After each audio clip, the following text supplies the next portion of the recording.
What is up, everyone? Welcome back to another video.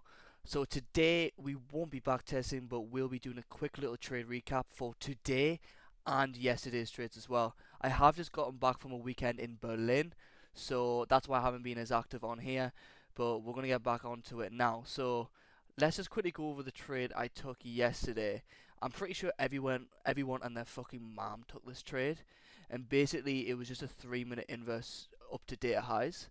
I'll quickly see if I can get this on TradingView so I can actually show you the screenshot of the trade I took. Yeah, just give me 2 seconds. So yeah, this is it right here. So what we had, we were pretty bullish off high time frame narrative. We were pretty bullish. Definitely wanted to see longs. ES was also at all-time highs. So what we got, we came down, tapped a 50-minute PDA, got an SMT on ES with NQ having a stop hunt, with a nice 3 minute instant displacement through a fair value gap, with data highs and decent like LRL above as well. So this was ultimately the trade for the day. I think literally everyone who I know had this trade and got crushed at break even. I went break even at around this internal high. It's probably the only break even spot you could have went, but honestly I'm happy I did. Otherwise I generally would have been cooked on this trade. In my opinion, it's just this setup in my opinion was just the 70%. You know, 7 out of 10 trades, 3 out of 10 trades fail, so 70% of them win, and this is just one of them days where the market just decided to do whatever it wants. Yeah, our TP was set at data highs, obviously drawing liquidity. But yeah, that was pretty much my trade for the day. The second trade we took was actually a loss, and this was quite a funny one for me because I had a lot of people argue. Okay, we had the 4-hour PDA below down here, and on ES we also had that 4-hour PDA, so maybe we should have waited for a resweep and then a displacement through an IFEG.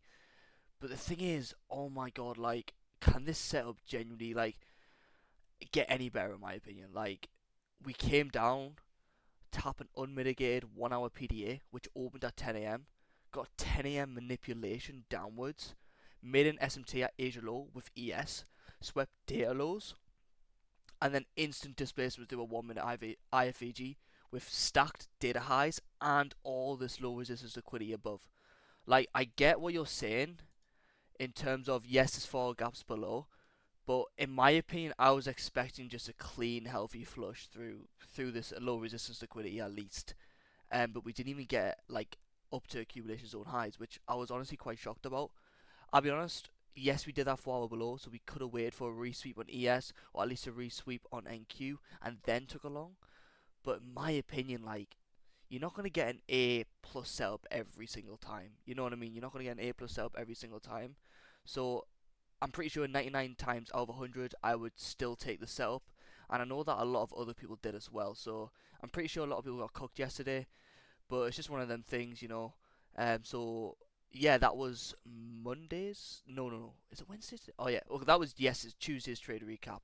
So I'll move on to Wednesday's today. So in terms of today, I actually didn't take any trades today. Honestly, drawn liquidity was correct. High time frame narrative was correct. We just didn't see my entry model. Like, I didn't see an inverse fair value gap. So I know that a lot of people arguing yes, came down, got a 930 Judas here. Could have potentially taken that up to data highs. But look on the high time frame.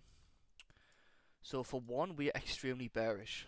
So my whole idea today was we're in this high time frame sell model on ES, high time frame sell model, NQ, SMT at the high, these highs right here. We are displacing through bearish PDAs, clearly displacing through this 4 hour gap right here. Just before 10 a.m. opens, just before the 10 a.m. open candle, we clearly displaced through that 4 hour PDA, and obviously respecting bearish PDAs. So like here we have this wick inside this hourly gap, displace lower. Once again, wick inside hourly gaps, displace lower. And the reason why I'm not concerned about these data highs and relatively equal highs is because this was used to displace lower. So necessarily these highs are high resistance. Like, why would we trade all the way back up here? Why would you trade back up to this hourly PDA unless we're going to continue lower? So in my opinion, I definitely want to bearish. On top of that, we also had like slanted low resistance liquidity here across the 4 hour time frame. All these lows stacked below just generally just beautiful targets leading all the way up to this 4 hourly gap. And like I say, my DLL and high time frame narrative was correct today. So even though I did not take a trade today, I'm pretty sure I'm happy with the way I traded, just because my DLL was correct, and I'm getting starting to get really good at that right now. So quite exciting stuff. Anyway, so let's go to the potential and the best inverse fair value apps for today. So if I haven't taken a trade, I usually like to go over the best IFVGs for the day. So let's have a look at this right here. So yes, we did have this 930 Judas here. We came down, immediately swept a low, um, and then got a displacement through the 1 minute with data highs, 1 hour PDA above, and another 1 hour PDA above that. So for one, your targets aren't great. Like I say, the 1 hour gap you're targeting is inside, had already been mitigated and displaced lower from that. Same with the one above that, especially. We have, on top of that, the main reason why this trade just wasn't valid at all, in my opinion, was where we are. Oh my god, what the fuck? Oh, right here. Yo, what the fuck's going on? Wait. Where the fuck am I, bro?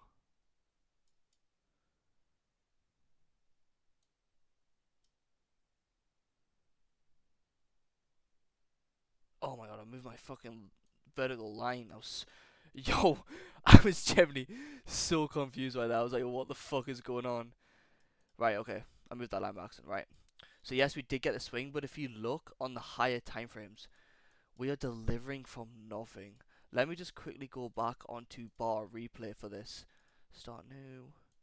So yes, we did get the IFVG, which was great displacement, by the way. Not bad targets, I'll be honest. Really not bad targets. Um, but in terms of the higher time frame, we came down, we swept a low, but we had no high time frame target, sorry, no high time frame key levels whatsoever. Yes, a sweep of liquidity is great, but without a support from a high time frame PDA, that key level is might as well. It's just shit. Like, 90% of the, if you go and backtest this, like a lot of the time, if you only have a sweep of liquidity without high time frame support, it is so likely that this trade will fail. And a lot of people probably would have got break even on this regardless if you went break even like here, but still, in my opinion, not a good trade. Just no key level, simple as that. The next trade was obviously this, came up, got an IFVG right here. I think we did. Yep, this candle right here, we got an IFVG. So if you people take this one is a bit better. The only thing I didn't like about this trade, yes, the DOL is lower, obviously, and we did have great displacement through this IFVG. The only thing I didn't like about this trade was if you go on the 5 minute time frame, for some reason a lot of people didn't notice this, we sweep this 5 minute intermediate high inside of a 5 minute gap, but look what we did. We inversed the 5 minute gap. So necessarily this shows a change in order flow. Therefore, this like move down is particular like really invalid. Like this trade is kind of invalid now because we inversed our key level.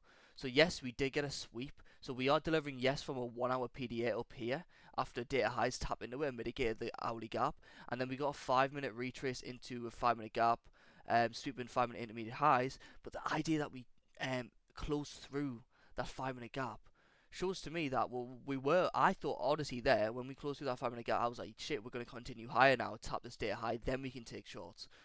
But yeah, we just decided to shit the bed. So I suppose if you did take this, you were pretty fortunate. But in my opinion, it's just something that I didn't want to take, especially when we inverse the 5 minute gap. So yeah, that's that setup. The next one, I'm pretty sure a lot of my accountability group failed on this trade here. This 1 minute IFEG here. So what we did, we edged our withdrawal liquidity. So this is obviously going to get hit for the day. And to be honest, the people who took this, I really don't blame them whatsoever, because I would have took this if we had high time frame support. So let me get into this quickly. We came down, we generated LRL leading up to this 5 minute bearish fair value gap. The only thing wrong with this trade is, yes, the DOL is so obvious. We also had sell side at this point as well. Sell side liquidity below this low as well. It was so obvious we were going to get taken out. So yeah, we could have expected the flush. The issue why this trade failed. Well, for one, we didn't have any sort of high time frame support. Yes, we have this hourly gap support. So people are like, oh, we have this hourly gap support, therefore we can take a 5 minute. No, that's not right. We recently invalidated bearish order flow by closing through this 5 minute gap. And on top of that, it's not even part of the same leg. That delivering from the Audi gap isn't from the same leg. On top of that, we were also in a heavy premium. I mean, shit, like, look at this. If you take it from just this high all the way down to this low, we're nowhere near discounted price range. And guess what's at our discounted price range? Look what's at our discounted price range. A 15-minute unfilled gap. So this is exactly what happened. So the reason why I fitted this 5 minute was, yes, it looked great in terms of deal well and low resistance liquidity. However, the main reason was because we just formed a 15-minute unfilled gap. Therefore, why would price decide to, in a premium by the way, go straight to that deal well before filling orders first by tapping into 15-minute fair value gap, as well as coming into EQ of that range? And that's exactly what we did. So this is where I was like, shit, yeah, if we can get a continuation from 15-minute, this would be great. And that's exactly what we got. We got a tap into the 15-minute time frame. For some reason, one of my friends took this 1 minute inverse and got stopped out by a tick, which pretty unfortunate for one, because it did go and hit TP. But in my opinion, like, look, we had a 2 minute gap here. We had a 3 minute gap. And also we were about to open up a 5 minute gap as well. So I faded that. I've actually learned my lesson about this last week. I lost a trade because I didn't wait for low time frame structure. So what I wanted here was come down. We could have got an inverse gap. Probably wouldn't have ended because I would have wanted a stop hunt, then an entry. And that would have been a lot more valid. But unfortunately, price did exactly what I thought it would do. It didn't come up, but it went straight out deal well instead. And that's where, unfortunately, I didn't get my entry. I think there was like a 15 second in here somewhere. But look, I didn't even use the 15 or 30 second time frame, so I couldn't have taken that anyway. And then yeah, the next trade was this 5 minute inverse. So I don't know if you guys are familiar with PB trading. Blake's trade today was taking this 5 minute inverse, which to me is really strange because when I was trading this, you chart out on NQ and then you use your risk management on MNQ, which is micros, correct? So I saw this trade, and this would have been a great setup, delivering from a 15-minute PDA, obvious deal well below, with a 5 minute inverse. Honestly, would have been probably an A plus trade, but we didn't close through the gap. But look at MNQ. On MNQ, we closed the gap, which is strange. Yes, personally, I faded this. I didn't like that. Honestly, at the time, I didn't even see it. You know, like, I'm not even taking the trade unless it closes on Nasdaq because the micros are delayed, slightly delayed by the second or something like that. So yes, on micros we did close through the gap, but on NQ we didn't. Therefore, why would I take this trade? It's not a valid entry model. I mean, typically Blake, obviously he's a lot more experienced than me. I think he took it with a bit of discretion. Yes, he did take it on micros. And he did take it. It necessarily is technically invalid, but you know this guy's been trading like 3-4 years longer than me. He obviously knows where price is going to go. So he took that 5 minute inverse on the micros, and he said it was because the DOL was just that obvious that we were obviously just going to push through this 5 minute. But from this point forward, what I wanted to see here was a retracing of this 5 minute gap. Now this was going to be my A plus setup for today, delivering from a 15 minute, clear deal well below, retracing to a 5 minute, and then an entry to go to the 4 hour PDA. This is exactly what I wanted, but unfortunately, as I was saying at the start, we tapped the 5 minute, no entry. And like I say, look, it goes straight to our DOL. I'm pretty sure there was another 15 second around here somewhere, but this would have been the perfect ideal trade for today. It's just very unfortunate that we didn't get our inverse fair value gap on the 1 minute time frame. So yeah, that's my trade recap for the day, and those were the most obvious setups. The only time I would have potentially looked for longs here was when after we hit our DOL. But like I say, if you look on even the 4 hour time frame or the 1 hour time frame, look how bearish we are. So do you really want to be trading that, especially at this time? I think, you know, at the time of this, At the time we hit this DOL, it was about 1050. Do you really want to be taking mech longs at 1050? No, not really. So yeah, that was basically it for the day. Um, in terms of improvements from my end, I predicted price exactly where I wanted to go. It's exact DOL and it's in the high time frame narrative as well. So I'm pretty happy with how my trading day went, and the setups I did fade were valid to fade. Like this 5 minute was valid to fade. There was a reason why this would have failed, and Blake didn't take that trade up here. This 1 minute IFVG up here because we did close through that 5 minute. I saw that too, which shows that I'm starting to understand the markets a lot better. The only other setup that probably is, and this is a great way to journal this by the way, is this 5 minute right here. Yes, we didn't close through it this time. We didn't close through it this time, but what we could have done was just taken it when it closed. So we could have probably taken this short right here. Probably just went stops at the high, aiming for a 1-to-1, and that would have hit. So that's what we could have done. I mean, I didn't like this at the time because it took 5, 10, 15, 20, 25 minutes to inverse. But the fact that we are easily and clearly displacing from this 5 minute gap right here shows that we are truly bearish. Like, this is our condition in this situation. If we come up and close through this 5 minute gap, we are going to be bullish because then we are respecting the 5 minute gap. However, if we come down and displace from it, so we tap in the fair value gap, get clear displacement out of it, we are going to be bearish towards this DOL as predicted. And obviously, at the time, we still had this low resistance liquidity stacked below in the 1 minute time frame. So this is the only improvement for me today, is that I could have maybe have taken a bit more discretion and taken this 5 minute fair value gap right here, inverse fair value gap right here instead. I just didn't really like the time it took to close, and the risk reward wasn't great. But like I say, because we were displacing from this 5 minute gap clearly in a bearish downtrend towards our obvious DOL, a bit more discretion and experience, I probably would be taking this.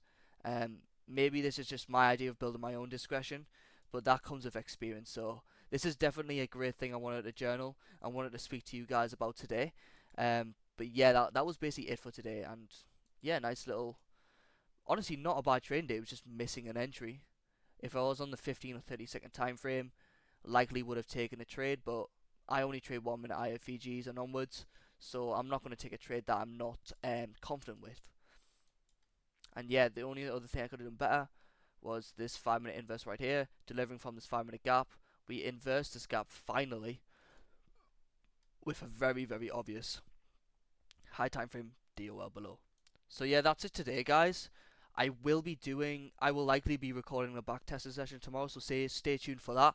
But yeah, that was the market recap for today, and good luck with your trading day tomorrow. If I do take a trade tomorrow, I will be trade recapping it, but yeah, we'll see. Right, peace out, guys.